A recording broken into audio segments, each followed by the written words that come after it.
Yeah, not a lot of schematic changes. It's something I actually got to experience as a GA when I was at Pitt. We played at Iowa, an unbelievable atmosphere. That's the NFL team of the state, right? And you see Coach Ferentz has done an unbelievable job, but there aren't a lot of changes in what you do for your team except for preparing them for those moments, letting them know what it's going to look like when they enter, right? How it's going to be a little bit different, the setting's a little bit different, and the visiting crowd, or really the home crowd, is right on top of the visiting stand. So it's a special place. It's a fun venue, so we're excited to see it.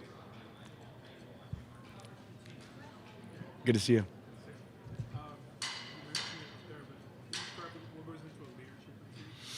Yeah, for us, it's a combination of connection, and then just we studied the book Captain's Class this off season, and it just talks about the variety of leaders that exist, right?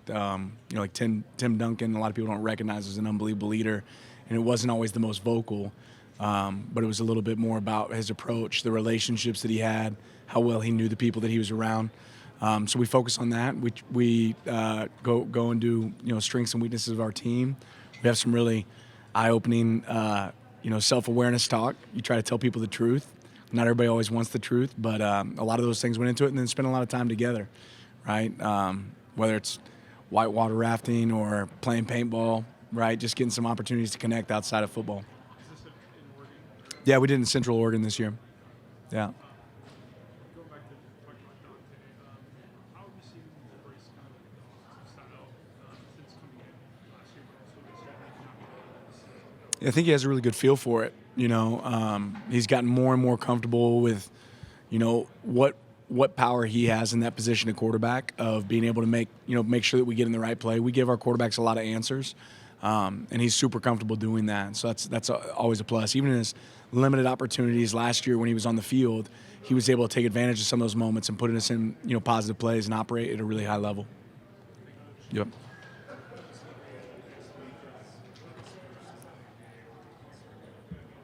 Yeah.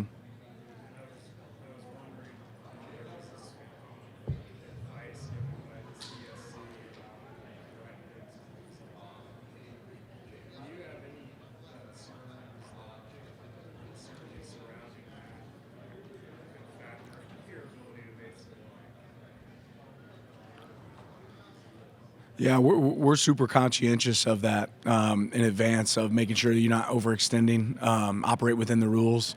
But yeah, that'll be an interesting date, and I think some people will probably sit on the sidelines and watch others play, and then some will probably hop in.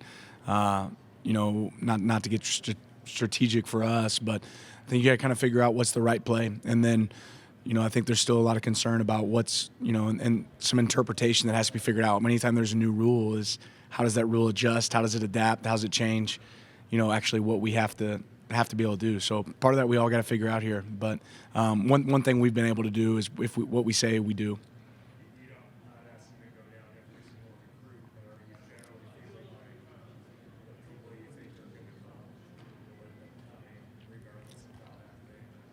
Yeah, I feel like we got strong relationships, but there's always changes. You never know, right? All we can do is being open and honest about what we do know, and be great communicators from that standpoint. Hey, Dan, I covered Penn State. My name's Bob Fonders. I don't want to get too far ahead. Penn State with a Bucky's hat. Yeah. That's unique. Hey, so late September. Yeah. You took a there for a night whiteout. Right? Yeah. You've been around a lot of big games, a lot of big atmospheres. Can you just talk about the challenge of maybe that game? I know it's early in the season and maybe an opportunity, especially since you've seen this team fairly recently. Right. Yeah, I think the biggest challenge is the team, right? There's some great players on that team. Coach Franklin's teams are always really well coached. They always present a lot of tough schematic, challenges, and when you have the talent that they have, that makes it tough. And then when you throw that in a hostile environment, with a crowd that is going to be into that game, in a stage that's going to be really big in college football, it's going to be a unique challenge.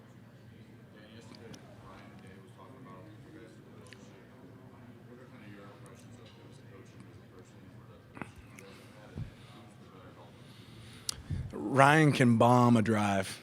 He can hit a drive. I think I can do the others, depending on the day, if you ask me. But neither one of us are great golfers. There's a reason we both coach. But I'll say, like, sometimes sitting in our seat, you meet other people, you see other coaches, and there's this thought that you have to be enemies. the truth is I have a lot of respect for Ryan, the job he's done, the pressure that he's adapted and been able to overcome, and the relationship he has with his family. Married to his high school sweetheart. There's a lot of qualities that I admire about Ryan and the job that he's done there at Ohio State, the work that he does, and it's just it's impressive to see that you can kind of stay even keel in a high pressure environment. So even though we're competitors, he wants to go have success and beat us. If given the opportunity, the same's for us. Given the opportunity to play him, but that doesn't mean you can't have respect and admiration for the job that he's done there and the way that he handles himself. Dan, coach with under great coaches and have relationships with good coaches. How much do you try to see kind of what those guys have done at their places and kind of in their brains and just see the trends that they follow? What helps them be successful? Yeah, I always try to challenge myself to visit with guys and see if there's any secrets that they have or anything that's been really good for them. This offseason, the first opportunity that I got to speak. I was at Georgia for a long time. You really don't talk to Clemson, but I got the opportunity to call. I just kind of shot Dabo a random text, because I do think he's done an unbelievable job there at Clemson for a long amount of time, and had a lot of visit. We visited for 45 minutes, and it was great that he would give me that time to kind of just share some of his insights of what he's been able to do. But I'm always challenging myself to find different ways. It doesn't mean you're going to do it, but just to hear somebody else's perspective, how they do things. Obviously, I visit with Coach Smart a lot. There's probably nobody that's influenced my career as much as Kirby has. Coach Norvell, Coach Saban. I've been fortunate enough to work with a lot of great ones, and I tap in a lot on those lines to be able to figure out, hey, is there something else that we can do? Dante spent that year with UCLA starter before coming to you guys. Mm-hmm. For a year. Does that year maybe show up at all? That year that he's been through this a little bit before? Well, it's part of his story, right? It's part of his experience. I think he'll definitely be able to pull from those opportunities. This isn't going to be the first time that he's getting thrown in the fire, given that opportunity. If he steps out there on the field for us, it's not going to be a brand new experience. So I know he's learned from those moments. On the same note, I think he's learned from being able to sit back and watch somebody else operate. So it'll definitely be a piece of that for him. When you start that young in that type of environment, Mm-hmm. are there maybe habits that you can maybe form that you guys maybe have to break? Yeah, I would. The coach's job is to try to get guys to the best of their ability, right? Get them to where they can become the best versions of themselves. And I'd say every player that's came to our program, even Bo Nix, when he came to our program, we sat down, we watched film and said, hey, here's some things that I think if you attack, this is going to make you a much better player. And Bo did an unbelievable job of that. Dante, some of those same things. But I'd say some of your early habits don't necessarily carry over to later on, right? But as long as you're learning from them and you have great, self-awareness. When NIL first started, one of the concerns was what introduce one into a locker room, Yeah. introduce chemistry with coaches. We're a few years into it now. How have you experienced or seen in other places those two things? Our players have handled it really well, and I think that the key is have conversations about it, right? Like we've been really open and honest with our guys that you don't get to carry your bank account or how many stars you have. You don't carry that out on the football field. You have to go perform every day. You have to earn it every single day.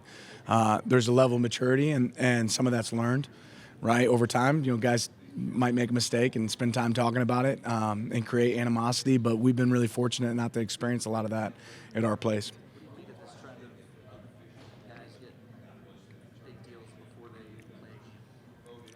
Yeah, it's a challenge, right? It's a challenge.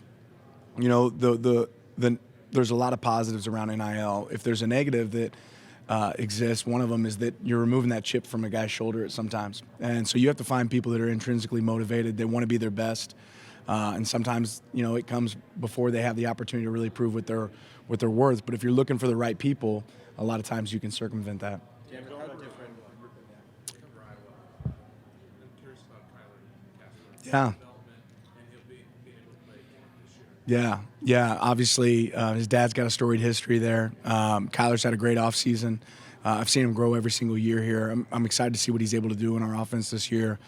He's gotten stronger. He's gotten faster. I think he's become a guy that fights for the ball, which is important. And he has the skill set. So we're excited to see what comes.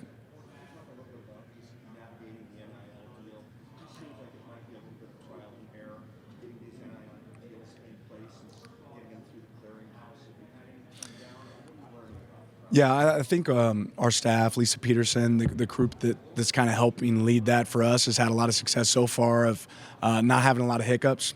But again, there's going to be issues when there's new things that are introduced and new ways to figure it out. Fortunately enough for us, I don't think that's been a huge hiccup at this point. But at some point, if it is, then we'll navigate it. But the deals that have been presented so far, I think, have all gone through. Going back to Dante for directly, as a head coach, and like down to a penny or whatever, how much are you delegating as far as like the difference? I think you have to, for us at least, I want to make sure that I'm involved in all those situations, right? You're responsible for every piece of the program. Now you have people you trust. You give opportunities to be involved in that process. But for us, I limit our coaches' involvement from that. I limit a lot of our staff's involvement because I don't want that to be something that affects how they coach a player, how their expectation for this guy to perform. Like, again, we want to go earn it on the practice field. So really, between myself and our chief of staff, we kind of handle, most of the details there. Dan, going back to Dante for a moment, you don't see too many quarterbacks transfer and sit, particularly those who are starters, particularly those who are leading guys. Even that was understood that Dylan coming in, and that was something desired. Does it speak to his humility, the traits that he possesses to do that when very few, if any, others have done that? Yeah, thinking back to the year that Dante made that decision, we were pretty open and honest with each other, talking about, okay, we're the best quarterbacks in college football. And if you think back to that year, we recognized that, Michael Penix, Bo Nix, all these guys had experience and had time. And it wasn't so much about how fast I can get on the field. It was about what can I learn, and when I get there, what's it look like, right? Jaden Daniels, a lot of these guys were like fifth-year quarterbacks, fourth-year quarterbacks. So I think he recognized that. And so to me, a level of maturity to say, hey, it's not so much about how fast you touch the field. It's about what you do when you get there and what it looks like, who's around you, what kind of support do you have. And recruiting has been kind of a moving target these last couple of years. Just kind of how much has changed. Is there a system that you could see implemented? Like, is there something that you would like to see implemented that would make things easier for you, for your staff, and the kids that you're recruiting? I've said since the beginning that it's all about adapting, right? Because we have to continue to adapt. I think at some point we've got to say, okay, is this working, and give it time to work too before we continue to enforce and create new rules. Because every time you do something new, you create something new, you let some more toothpaste out of the tube and you can't put it back in. And so right now there's, I do credit, Tony and the leadership that we have at the top of college football to try to find some solutions. But the truth is, what happened is, 4 years ago or whatever, this got let out of the tube, and now people are trying to figure out how to fix it, and it's tough to fix. So I'm not big on, like, here's my idea to change college football. It's more about I'm going to adapt to what the rules are and be ready to adapt again when they change. What do you have to do to be able to adapt and kind of continue to just be? Just know that yesterday has nothing to do with tomorrow, and continue to challenge yourself to say, think outside of the box, find new ways to do things.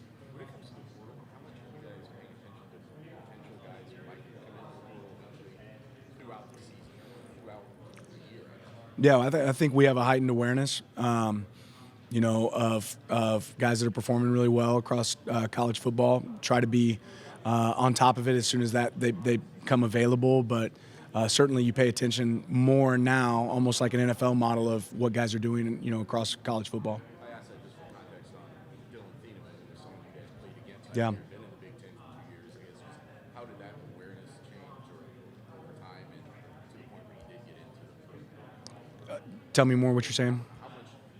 Like, we knew Dylan, like we do snakes, like best players that we're playing against each week. And, for us, Dylan was a snake whenever we went to that game. Like, that's a guy that we got to, be aware of where he's at, what he does. So certainly us being familiar playing against Dylan was an advantage of knowing what kind of player he was, and then realizing what some of our needs were. But when you really get to know Dylan, that's when you fall in love with Dylan, what kind of worker he is, what he does. And those are the things that tape don't tell. But you can figure it out quickly through the relationship, hopping on the phone, having the guy on the visit, being around his family. He's got an unbelievable family that are super supportive of him, but also challenging. They're not just going to give him the easy way out, and that's developed who Dylan is. I think Dylan would tell you part of the reasons he's had the success he's had is because of his older brother, right? And, that experience of growing up in that house. So I think you're always aware of guys you're playing. It certainly helped us that we got to see Dylan first, in person. And be able to evaluate him playing him that season. In Yeah. today's world of college sports, where players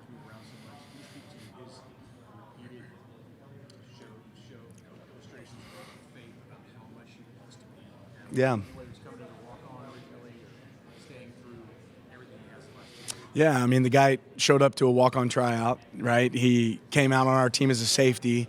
You know, really us as a coaching staff, we're evaluating after every scrimmage, this guy's like leading our team in tackles, but he can't cover anybody, right? So we're like, oh, let's try moving him to linebacker. It's been an unbelievable fit, but if you doubt Bryce, he's going to prove you wrong, right? And he's just continued to do that every time in his career. And I'd say he would tell you that, thank you, coach, for not giving me the easiest path, because we haven't made it easy. He had to go earn it every day. Made him run around a lot of field goal posts for hitting guys in practice. But all those things, I think, have translated into the guy that won the Burlsworth, that got drafted in the MLB, and I think it just speaks volumes about his character.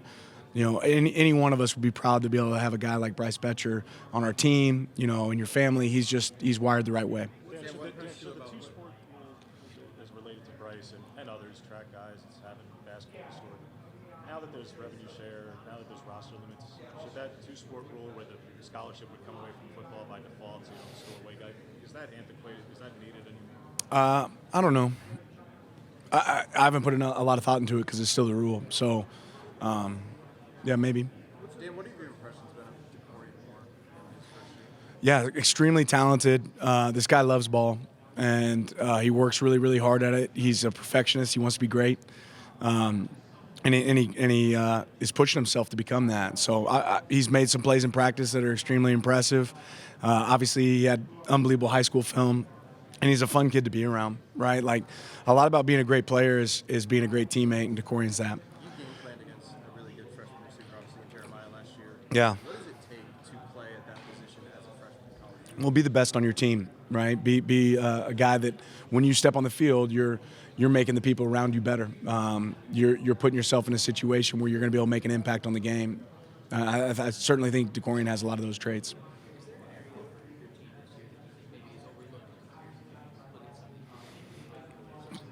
Well, the first mistake is I don't really look at any projections, so I don't know. I'm excited to play. I'm excited to play games, but I'm not really spend a lot of time on it, at least with awareness of what other people are saying, because it doesn't matter.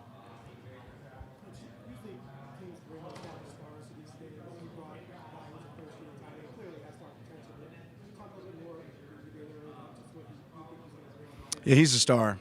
He's a star. Maybe the world doesn't know about it yet, but Kenyon Sadiq's a star, and he will be. I mean, he's a guy that we obviously had a lot of experience at that position last year with Terrence and Pat. But every week we were trying to find ways to make sure that Kenyon was a part of our game, and he made an impact in practice. He made an impact every day. It's no secret. He's put on a ton of weight. He's done some impressive stuff for us. So we get to see it every day. You guys don't necessarily get to see it every day, but you'll get to see it this season. Yeah, and again, it goes back to leading the way you feel comfortable leading. I watch a lot of Kenyon's habits, and it feels like those are habits that he's picked up from the guys that were ahead of him, in the past. Whether it's how he runs on the field, whether it's how he takes notes in the meeting room. You see that from Kenyon, and he's done an unbelievable job of absorbing what he's learned from them, and now he's on the other end of it. Now he's passing it down to younger guys.